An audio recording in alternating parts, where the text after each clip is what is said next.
let's return to the developing story emerging out of Washington this evening. So it was about 2:40 this afternoon here. We're about 5 hours behind. Well, we're exactly 5 hours behind you, of course. It was about 2:40 this afternoon. Two members of the National Guard were shot in Washington, D.C. It's just a couple of blocks from the White House, and actually it's even closer to where GB News is here, just probably 500 metres or so from where we are. It was approximately 2:15. We're thinking members of the National Guard were on high visibility patrols in the area, and that just means they walk around the streets. There might be groups of 4, 5 of them. They're normally just very pleasant. They say hello to you as you walk past, but they are a visible presence for keeping crime in check. A suspect, we hear, came around a corner, saw the National Guard and opened fire. So CBS News is now reporting that the suspect who allegedly shot the two guardsmen is called Ramanullah Lakanwal. He's a 29-year-old who entered the US in 2021. Sources have also told NBC News that the suspect is an Afghan national, and this is what one witness says that he saw. We heard like rapid gunshots, then we heard more gunfire. So we ran down the street.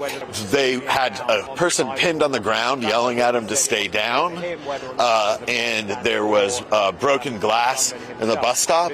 That's when we saw two National Guards on the ground. Of course, social media was awash with footage very soon after this event. There's a lot of high-rise buildings here in Washington, D.C., a lot of offices that had a view down to the violence that was happening on the ground. FBI Director Kash Patel gave this statement. Two of our brave members of the National Guard and the Department of War were brazenly attacked in a horrendous act of violence. They were shot. They're in critical condition. As you can see behind me, we have assembled the full force of both the federal and state and local law enforcement agencies to bring bear all of our resources to make sure we find the perpetrators responsible for this heinous act. And make no mistake, they will be brought to justice. Speaking on a visit to the Dominican Republic, Pete Hegseth, the Secretary of War, called the attack a cowardly, dastardly act targeting the best of America. He also announced that over 500 extra troops have been deployed to the area from this evening. Vice President J.D. Vance was visiting a military base coincidentally, and he made these remarks following the news. Your personal data could be exposed right now without you even knowing it. And if you want it removed, use incogni.com/GB News in the description now and get 60% off an annual plan on us. Incogni reach out to the data brokers on your behalf and request that your information be deleted from their databases. And they'll keep sending removal requests to make sure your data stays gone. Sometimes your information ends up on strange, obscure websites that automated tools just can't reach. And that's why Incogni just launched their unlimited plan with a feature called Custom Removals. With this, you can submit any link where your personal information appears, literally paste in the URL, and their privacy team will investigate and work to get it removed. And getting started is super easy. Hit the link in the description, create an Incogni account, and tell them whose data you want removed. Grant them permission to work on your behalf, and then all you've got to do is sit back and relax. They'll keep you updated along the way. Incogni is totally risk-free for 30 days. If you try it, it's not for you, you'll get a full refund. So take back control of your personal data today with Incogni. Use our code GBNews at checkout via the link in the description, and you'll get 60% off an annual plan. Soldiers, whether they're active duty, reserve, or National Guard, our soldiers are the sword and the shield of the United States of America. And as a person who goes into work every single day in that building and knows that there are a lot of people who wear the uniform of the United States Army, let me just say very personally, thank them for what they're doing. We're grateful to them, and we're praying that they're going to be safe and they're going to spend Thanksgiving with their families. God bless them. And soon after the attack, President Trump released the following statement on Truth Social, his own social media channel. He said, "The animal that shot the 2 National Guardsmen, with both being critically wounded and now in 2 separate hospitals. He is also severely wounded, but regardless will pay a very steep price. God bless our great National Guard and all of our military and law enforcement. These are truly great people. I, as President of the United States, and everyone associated with the office of the presidency, am with you. And within the past few minutes, the Trump administration has filed an emergency motion aimed at keeping National Guard troops in DC. So let's just talk about that. Greg Swenson and Niall Gardner here in the studio with me.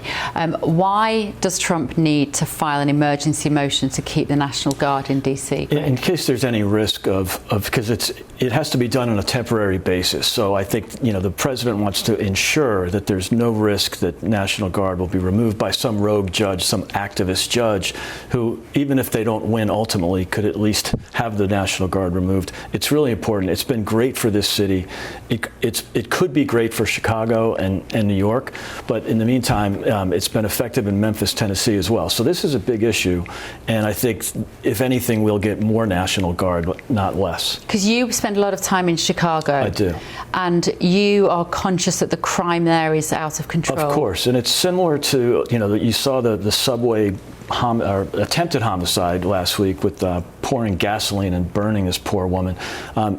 18 felony convictions from her, no, 8 felony convictions, but over 50 felony arrests. And he's out on the street on no cash bail. We saw the person that robbed my next door neighbor in Chicago had 18 felony convictions and was out on no cash bail. So these Soros-supported liberal progressive district attorneys are releasing prisoners, or people that should be prisoners. They're not even going to jail for felony convictions. So this is a big crisis in blue states and blue cities, whereas the red states, red cities are much better run. At least they're not perfect, but they welcome law enforcement. And so this is a big issue, and I think this news today is tragic, but I also think it will perhaps raise awareness for the challenges we have in these really poorly run Democrat cities. Some of the controversy around the National Guard being here in Washington, Niall, revolves around where they are.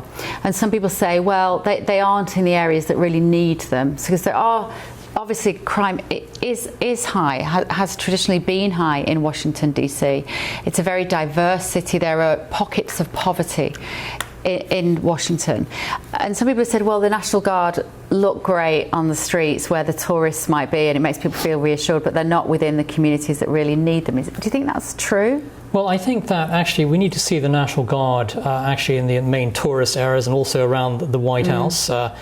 But in addition to that, we need to see the National Guard being sent into the inner city areas, taking on the gangs. And DC has a real crime problem, a real gang problem in the city.